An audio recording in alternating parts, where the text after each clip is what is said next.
Welcome to Achievers Academy Shivamogga. ಆತ್ಮೀಯ ವಿದ್ಯಾರ್ಥಿ ಮಿತ್ರರೇ, ಸೊ ನಿಮ್ಮೆಲ್ಲರಿಗೂ ಮತ್ತೊಂದು ಗುಡ್ ನ್ಯೂಸ್, ಮತ್ತೊಂದು ನೋಟಿಫಿಕೇಶನ್ ಆ್ಯಡ್ ಆಗ್ತಾ ಇದೆ. ಸೊ ನೀವೇನು ಬ್ಯಾಂಕಿಂಗ್ ಆಸ್ಪಿರೆಂಟ್ಸ್ ಅಥವಾ ಬ್ಯಾಂಕ್ ಎಕ್ಸಾಮ್ಗಳಿಗೆ ಪ್ರಿಪೇರ್ ಆಗ್ತಾ ಇದ್ದೀರಾ, ಸೊ IDBI ಬ್ಯಾಂಕಿಂದ ಮತ್ತೊಂದು ನೋಟಿಫಿಕೇಶನ್ ನಿಮಗೆ ರಿಲೀಸ್ ಆಗಿರುವಂಥದ್ದು.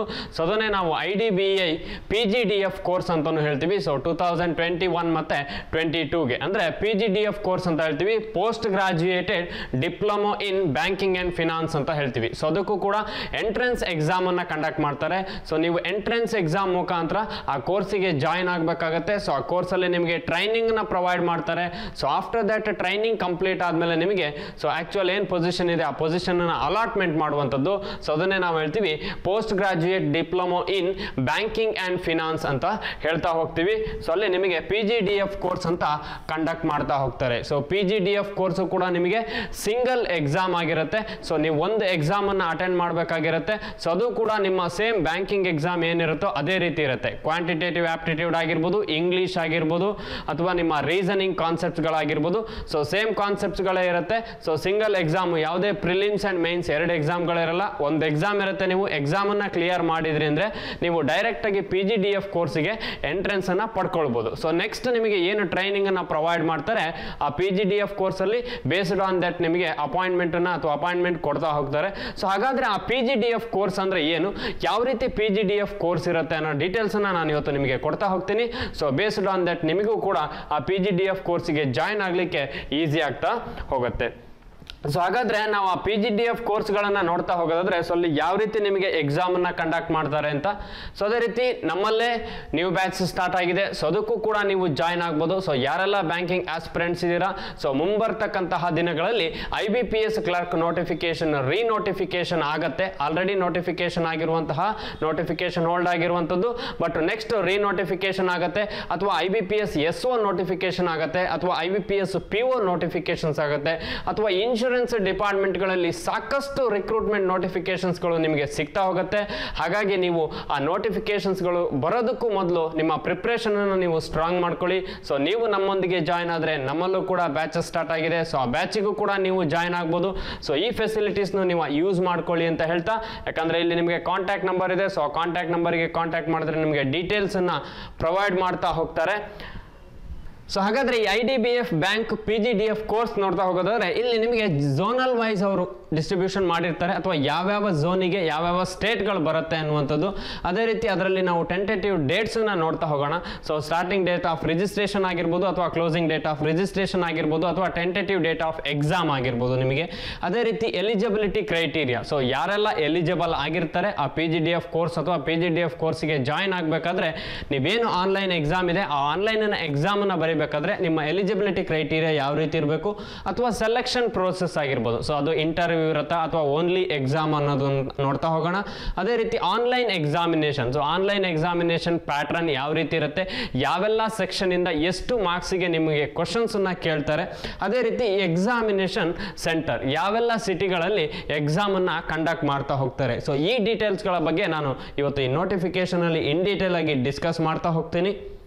ಸೊ ಅದೇ ರೀತಿ ನಿಮಗೆ ಝೋನಲ್ ವೈಸ್ ನೋಡ್ತಾ ಹೋಗೋದಾದ್ರೆ IDBI ಬ್ಯಾಂಕ್ PGDBF ಕೋರ್ಸ್ ಏನಿದೆ, ಸೊ ಝೋನಲ್ ವೈಸ್ ನೋಡ್ತಾ ಹೋಗೋದಾದ್ರೆ ನಾವು ಸೊ ಝೋನ್ ಅದೇ ರೀತಿ ಸ್ಟೇಟ್ ಹೇಳ್ತಾ ಹೋಗ್ತೀವಿ. ಸೊ ಬ್ಯಾಂಗ್ಳೂರು ಬರುವಂಥದ್ದು ಕೇರಳ ಆ್ಯಂಡ್ ಕರ್ನಾಟಕ ಅಂತ ಹೇಳ್ತೀವಿ. ಸೊ ಕೇರಳ ಮತ್ತು ಕರ್ನಾಟಕ ಎರಡು ಸ್ಟೇಟ್ ಸೇರಿ ಬ್ಯಾಂಗ್ಳೂರು ಡಿವಿಷನ್ ಕೊಡ್ತಾ ಹೋಗ್ತಾರೆ. ಅದೇ ರೀತಿ ನಿಮಗೆ ನೆಕ್ಸ್ಟ್ ತಮಿಳ್ನಾಡು ಆ್ಯಂಡ್ ಪಾಂಡಿಚೇರಿ ಅಥವಾ ಅಂಡಮಾನ್ ಆ್ಯಂಡ್ ನಿಕೋಬಾರ್ ಆದರೆ ಅದು ಚೆನ್ನೈ ಝೋನ್ ಅಂತ ಕೊಡ್ಬೋದು, ಅಥವಾ ಚೆನ್ನೈ ಕೊಡ್ತಾ ಹೋಗ್ತಾರೆ. ನೆಕ್ಸ್ಟ್ ತೆಲಂಗಾಣ, ಆಂಧ್ರ ಪ್ರದೇಶ್ ಆಗಿರ್ಬೋದು, ಮಹಾರಾಷ್ಟ್ರ ಆ್ಯಂಡ್ ಮುಂಬೈ ಆಗಿರುತ್ತೆ. ಮಹಾರಾಷ್ಟ್ರ ಅಥವಾ ಔರಂಗಾಬಾದ್ ಇವೆಲ್ಲ ನಿಮಗೆ ಏನು ಡಿಸ್ಟ್ರಿಕ್ಟ್ಗಳಿದೆ ಅಲ್ಲಿ ನಾಗ್ಪುರ್ ಕೊಡ್ಬೋದು, ಅಥವಾ ಪುಣೆ ಮಹಾರಾಷ್ಟ್ರ ಕೊಡ್ಬೋದು. ಅದೇ ರೀತಿ ಅಹಮದಾಬಾದ್, ಗುಜರಾತ್, ದಾದ್ರಾ ನಗರ್ ಹಾವೇಲಿ, ಈ ರೀತಿ ನಿಮಗೆ ಝೋನಲ್ ವೈಸ್ ಕ್ಲಾಸಿಫಿಕೇಶನ್ಸ್ ಇರುತ್ತೆ.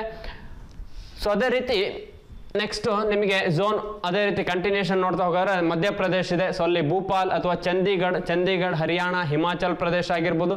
ಕೋಲ್ಕತ್ತಾದಲ್ಲಿ ಅರುಣಾಚಲ್ ಪ್ರದೇಶ್, ಅಸ್ಸಾಂ ಮತ್ತು ಮಣಿಪುರ್, ಅಥವಾ ಭುವನೇಶ್ವರಲ್ಲಿ ಛತ್ತೀಸ್ಗಢ ಆ್ಯಂಡ್ ಒಡಿಶಾ, ಡೆಲ್ಲಿಯಲ್ಲಿ ಡೆಲ್ಲಿ ಅಥವಾ ರಾಜಸ್ಥಾನ್ ಆ್ಯಂಡ್ NCR ರೀಸನ್ ಅಂತ ಹೇಳ್ತೀವಿ, ಅಥವಾ ಲಕ್ನೋ ಆಗಿರ್ಬೋದು, ಅಥವಾ ಪಾಟ್ನಾ ಆಗಿರ್ಬೋದು. ಯಾಕಂದರೆ ಆಲ್ ಓವರ್ ಇಂಡಿಯಾ ನೋಟಿಫಿಕೇಶನ್ಸ್ ಆಗಿರೋದ್ರಿಂದ ನಿಮಗೆ ಝೋನಲ್ ವೈಸ್ ಕೊಡ್ತಾ ಹೋಗ್ತಾರೆ.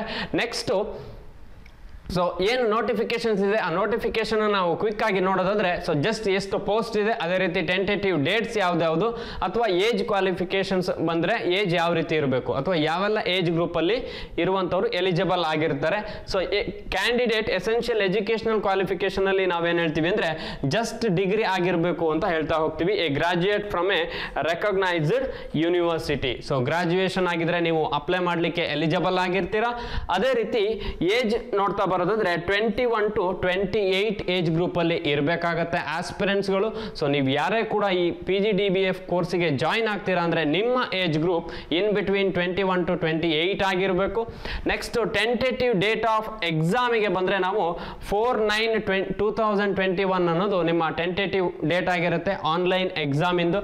ಅದೇ ರೀತಿ ನಂಬರ್ ಆಫ್ ಪೋಸ್ಟ್ಗೆ ಬಂದ್ರೆ ಟೋಟಲ್ ನಿಮಗೆ 650 ಪೋಸ್ಟ್ ಇರುತ್ತೆ ಈ PGDF ಕೋರ್ಸ್ ಅಲ್ಲಿ. ಅದನ್ನ ಕ್ಯಾಟಗರಿ ವೈಸ್ ಅವರು ಅಲೋಕೇಟ್ ಮಾಡ್ತಾ ಹೋಗ್ತಾರೆ. ಸೊ ಅನ್ರಿಸರ್ವ್ಡ್ ಬಂದ್ರೆ ನಿಮಗೆ 265 ಆಗಿರುತ್ತೆ.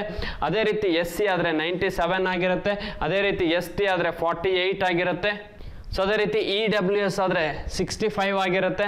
OBC ಆದ್ರೆ 175 ಆಗಿರುತ್ತೆ. ನೆಕ್ಸ್ಟ್ ಪರ್ಸನ್ಸ್ ವಿತ್ ಡಿಸಬಿಲಿಟಿ ಅಥವಾ ವಿತ್ ಡಿಸೈರ್ಡ್ ಡಿಸಬಿಲಿಟಿ ಏನಿದೆ ಸೊ ಅವರಿಗೆ 7 ಆಗಿರ್ಬೋದು ಅಥವಾ ಅದರಲ್ಲಿ ಅದರ್ಸ್ ಅಥವಾ HI ಆಗಿರ್ಬೋದು ಅಥವಾ ವಿಜುವಲ್ ಇಂಪೈರ್ಡ್ ಆಗಿರ್ಬೋದು. ಸೊ 7/6 and 7/6 ಪೋಸ್ಟ್ಗಳನ್ನು ಅಲೋಕೇಟ್ ಮಾಡ್ತಾ ಹೋಗ್ತಾರೆ. ಸೊ ಇದು ನಿಮ್ಮ ಟೋಟಲ್ ಪೋಸ್ಟ್ ಏನಿದೆ ಅದರ ಇಂಡಿವಿಜುವಲ್ ಅಲಾಟ್ಮೆಂಟ್ ಆಗಿರುತ್ತೆ. ಸೊ ಇಂಡಿವಿಜುವಲ್ ಕಂಪ್ಲೀಟ್ ಅಲಾಟ್ಮೆಂಟ್ ನೋಡ್ತಾ ಹೋಗೋದ್ರೆ ಈ ರೀತಿ PGDF ಕೋರ್ಸ್ಗಳಲ್ಲಿ ಅವರು ಪೋಸ್ಟನ್ನು ನೋಟಿಫೈ ಮಾಡಿರುವಂಥದ್ದು.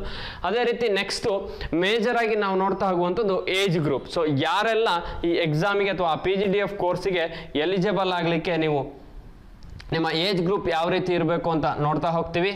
ಸೊ ಏಜ್ ಗ್ರೂಪ್ ನೋಡೋದಾದ್ರೆ ಇಲ್ಲಿ ಏಜ್ ಆಸ್ ಆನ್ July 1, 2021 ಅಂತ ಕೊಟ್ಟಿದ್ದಾರೆ. ಸೊ ಈ ಡೇಟ್ ಏನಿದೆ ನಿಮಗೆ age as on July 1, 2021.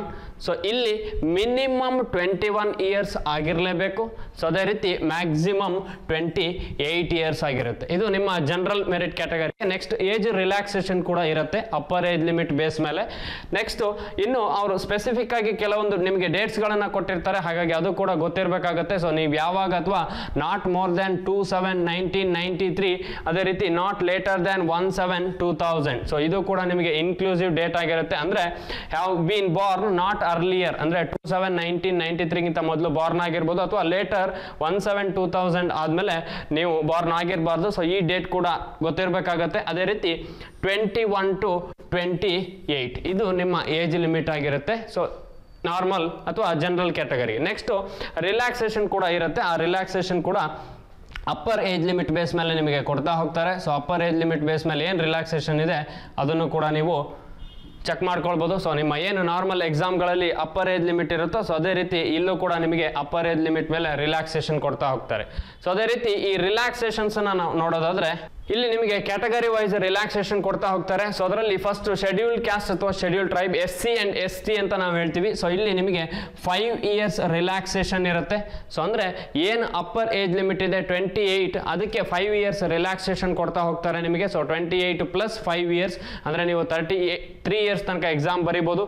Other backward class ಆದ್ರೆ ಅಂದ್ರೆ OBC ಅಂತ ಹೇಳ್ತೀವಿ, ಇಲ್ಲಿ 3 ಇಯರ್ಸ್ ರಿಲ್ಯಾಕ್ಸೇಷನ್ ಸಿಗುತ್ತೆ OBC ಅವರಿಗೆ. ಅದೇ ರೀತಿ ಪರ್ಸನ್ ವಿತ್ ಡಿಸಬಿಲಿಟೀಸ್ ಆದ್ರೆ ಅವರಿಗೆ 10 ಇಯರ್ಸ್ ಏಜ್ ರಿಲ್ಯಾಕ್ಸೇಷನ್ ಇರುತ್ತೆ. ಸೊ ಇದು ನಿಮ್ಮ ಅಪ್ಪರ್ ಏಜ್ ಲಿಮಿಟ್ ಬೇಸ್ ಮೇಲೆ ಅವರು ರಿಲ್ಯಾಕ್ಸೇಷನ್ ಕೊಡುವಂಥದ್ದು. ಹಾಗಾಗಿ ಈ ಏಜ್ ರಿಲ್ಯಾಕ್ಸೇಷನ್ಸ್ ಕೂಡ ನಿಮಗೆ ಗೊತ್ತಿರಬೇಕಾಗತ್ತೆ. ಸೊ ಅದೇ ರೀತಿ ನೆಕ್ಸ್ಟ್ ನೋಡ್ತಾ ಹೋಗೋದಾದ್ರೆ ಎಕ್ಸ್ ಸರ್ವಿಸ್ ಮ್ಯಾನ್, ಯಾರಾದರೂ ನೀವು ಅಪ್ಲೈ ಮಾಡೋರಿದ್ರೆ ಎಕ್ಸ್ ಸರ್ವಿಸ್ ಮ್ಯಾನ್ ಅಥವಾ ಕಮಿಷನರ್ಡ್ ಆಫೀಸರ್ ಇನ್ಕ್ಲೂಡಿಂಗ್ ಎಮರ್ಜೆನ್ಸಿ ಕಮಿಷನ್ಸ್ ಅಥವಾ ಇದು ಯಾವುದೇ ಕ್ಯಾಟಗರಿ ಅಂಡರ್ಲಿ ಬರ್ತೀರಾ ಅಂದ್ರೂ ಕೂಡ ನಿಮಗೂ ಕೂಡ ಇಲ್ಲಿ 5 ಇಯರ್ಸ್ ರಿಲ್ಯಾಕ್ಸೇಷನ್ ಕೊಡ್ತಾ ಹೋಗ್ತಾರೆ. ಅದೇ ರೀತಿ ಪರ್ಸನ್ಸ್ ಅಫೆಕ್ಟೆಡ್ ಬೈ 1984 ರೈಟ್ಸ್ ಅಂತ ಹೇಳ್ತೀವಿ. ಸೊ ಅವರಿಗೂ ಕೂಡ 5 ಇಯರ್ಸ್ ರಿಲ್ಯಾಕ್ಸೇಷನ್ಸ್ ಇರುತ್ತೆ. ಇದು ನಿಮ್ಮ ಏಜ್ ರಿಲ್ಯಾಕ್ಸೇಷನ್ ರಿಲೇಟೆಡ್ ಇನ್ಫಾರ್ಮೇಷನ್ಸ್ ಆಗಿರುತ್ತೆ. ಸೊ ಆ ನೋಟಿಫಿಕೇಶನ್ಸ್ ಅಲ್ಲಿ ಅಪ್ಲೈ ಮಾಡ್ಬೇಕಾದ್ರೆ ಇನ್ ಡೀಟೇಲ್ ಆಗಿ ಒಂದ್ಸಲ ನೋಟಿಫಿಕೇಶನ್ಸ್ ಅನ್ನ ಚೆಕ್ ಮಾಡ್ಕೊಳ್ಳಿ. ನೆಕ್ಸ್ಟ್ ಎಕ್ಸಾಮಿನೇಷನ್ ಫೀಸಿಗೆ ಬಂದ್ರೆ ಸೊ ಇಲ್ಲಿ ಎಕ್ಸಾಮಿನೇಷನ್ ಫೀಸ್ ಅಲ್ಲಿ ನಿಮಗೆ ಸೊ ಡೇಟ್ ಕೂಡ ಇನ್ಕ್ಲೂಸಿವ್ ಆಗಿರುತ್ತೆ, ಆ ಡೇಟ್ ಅಲ್ಲಿ ನೀವು ಆನ್ಲೈನ್ ಪೇಮೆಂಟ್ ಮಾಡಬೇಕಾಗಿರುತ್ತೆ. So 200 rupees for SC ST and PWD aspirants ಇರುತ್ತೆ. ಅದೇ ರೀತಿ ಅದರ್ ಅಂದ್ರೆ SC ST PWD ಬಿಟ್ಟು ನೀವು ಜನರಲ್ ಮೆರಿಟ್ ಅಥವಾ OBC EWS ಆಗಿದ್ರೆ ನಿಮಗೆ 1000 ರೂಪೀಸ್ ಎಕ್ಸಾಮ್ ಫೀಸ್ ಇರುತ್ತೆ. SC ST ಆದ್ರೆ 200 ರೂಪೀಸ್ ಇರುತ್ತೆ. ಸೊ ಅದರಲ್ಲಿ ಬ್ಯಾಂಕ್ ಟ್ರಾನ್ಸಾಕ್ಷನ್ ಚಾರ್ಜಸ್ ಕೂಡ ಇನ್ಕ್ಲೂಡ್ ಆಗಿರುತ್ತೆ. ಸೊ ಅದನ್ನೇ convenience charges of online payment of fees and postal charges will have to be borne by the candidates ಅಂತ ಹೇಳ್ತೀವಿ. ಅಂದ್ರೆ ಆ ಚಾರ್ಜಸ್ ಕೂಡ ಇದರಲ್ಲಿ ಇನ್ಕ್ಲೂಡ್ ಆಗಿ ಟೋಟಲ್ ನಿಮಗೆ 1000 ರೂಪೀಸ್ ಎಕ್ಸಾಮ್ ಫೀಸ್ ಅನ್ನು ಅವರು ಮೆನ್ಷನ್ ಮಾಡಿರ್ತಾರೆ. ಸೊ ಅದು SC ST ಆದ್ರೆ 200, ಸೊ ಅದರ್ಸ್ ಆದ್ರೆ ನಿಮಗೆ 1000 ರೂಪೀಸ್ ಎಕ್ಸಾಮ್ ಫೀಸ್ ಇರುತ್ತೆ. ನೆಕ್ಸ್ಟ್ ಅದೇ ರೀತಿ ನಾವು ಗ್ರಾಜುಯೇಷನ್ ನೋಡ್ತಾ ಹೋಗೋದಾದ್ರೆ so graduation in any discipline from A recognised university ಅಂದ್ರೆ ಕ್ವಾಲಿಫಿಕೇಶನ್ಸಿಗೆ ಬರ್ತಾ ಹೋಗೋದಾದ್ರೆ ಸೊ ಗ್ರಾಜುಯೇಷನ್ ಆದವ್ರು ಯಾರು ಬೇಕಾದ್ರೂ ಕೂಡ ಅಪ್ಲೈ ಮಾಡ್ಬೋದು, ಅಥವಾ ಯಾವುದೇ ಡಿಸಿಪ್ಲಿನ್ ಅಲ್ಲಿ ನಿಮ್ಮ ಗ್ರಾಜುಯೇಷನ್ ಕಂಪ್ಲೀಟ್ ಆಗಿದ್ರೆ ನೀವು ಅಪ್ಲೈ ಮಾಡ್ಬೋದಾಗಿರುತ್ತೆ. ಸೊ ಇಲ್ಲಿ ನಿಮಗೆ ಪರ್ಸೆಂಟೇಜ್ ಹೇಳಿರ್ತಾರೆ, ಸೊ ಆ ಪರ್ಸೆಂಟೇಜ್ಗಳು ಕೂಡ ಗೊತ್ತಿರಬೇಕಾಗುತ್ತೆ. ಸೊ ಮಿನಿಮಮ್ 60% ಇರಬೇಕು ಅಂತ ಹೇಳಿದ್ದಾರೆ. ಸೊ ಹಾಗಾಗಿ ನಿಮಗೆ 60% ಇರಬೇಕಾಗುತ್ತೆ.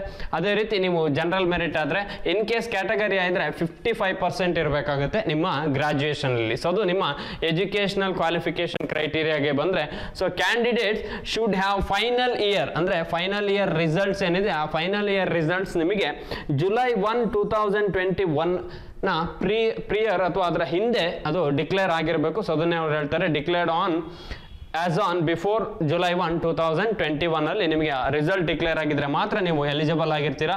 ಈ ಡೇಟ್ ಏನಿದೆ ಈ ಡೇಟ್ ಆದ್ಮೇಲೆ ನಿಮ್ಮ ರಿಸಲ್ಟ್ ಡಿಕ್ಲೇರ್ ಆಗಿದ್ರೆ ನೀವು ಎಲಿಜಿಬಲ್ ಆಗಿರಲ್ಲ. ಸೊ ಹಾಗಾಗಿ ಅದು ಕೂಡ ನಿಮಗೆ ಗೊತ್ತಿರಬೇಕಾಗತ್ತೆ. ಸೊ ಅದೇ ರೀತಿ ನೆಕ್ಸ್ಟ್ ನೋಡ್ತಾ ಹೋಗೋದಾದ್ರೆ ಸೊ ಸೆಲೆಕ್ಷನ್ ಪ್ರೋಸೆಸ್ ಈ PGDF ಕೋರ್ಸಿಗೆ ನೀವು ಯಾವ ರೀತಿ ಸೆಲೆಕ್ಷನ್ ಪ್ರೋಸೆಸ್ ಇರುತ್ತೆ ಅಂದ್ರೆ ಆನ್ಲೈನ್ ಎಕ್ಸಾಮ್ ಇರುತ್ತೆ, ಸೊ ಅಥವಾ ಓನ್ಲಿ ಆನ್ಲೈನ್ ಎಕ್ಸಾಮ್ ಇರುತ್ತೆ, ಅಥವಾ ಆನ್ಲೈನ್ ಎಕ್ಸಾಮ್ ಜೊತೆಗೆ ನೆಕ್ಸ್ಟ್ ಪರ್ಸನಲ್ ಇಂಟರ್ವ್ಯೂ ಕಂಡಕ್ಟ್ ಮಾಡ್ಬೋದು. ಸೊ ಸೆಲೆಕ್ಷನ್ ಪ್ರೋಸೆಸ್ ಎರಡು ರೀತಿ ಇರುತ್ತೆ ನಿಮಗೆ. ಒಂದು ಫಸ್ಟ್ ಆನ್ಲೈನ್ ಟೆಸ್ಟ್ ಅನ್ನ ಕಂಡಕ್ಟ್ ಮಾಡ್ತಾರೆ, ನೆಕ್ಸ್ಟ್ ಪರ್ಸನಲ್ ಇಂಟರ್ವ್ಯೂ ಕೂಡ ಕಂಡಕ್ಟ್ ಮಾಡ್ತಾರೆ. ಸೊ ಹಾಗಾಗಿ ನೀವು ಎರಡೂ ಕೂಡ ಕ್ಲಿಯರ್ ಆಗಬೇಕಾಗುತ್ತೆ. ಫಸ್ಟ್ ಏನು ಆನ್ಲೈನ್ ಎಕ್ಸಾಮ್ ಕಂಡಕ್ಟ್ ಮಾಡ್ತಾರೆ ಆನ್ಲೈನ್ ಎಕ್ಸಾಮ್ ಅಲ್ಲಿ ನೀವು ಕ್ವಾಲಿಫೈ ಆಗಬೇಕಾಗುತ್ತೆ.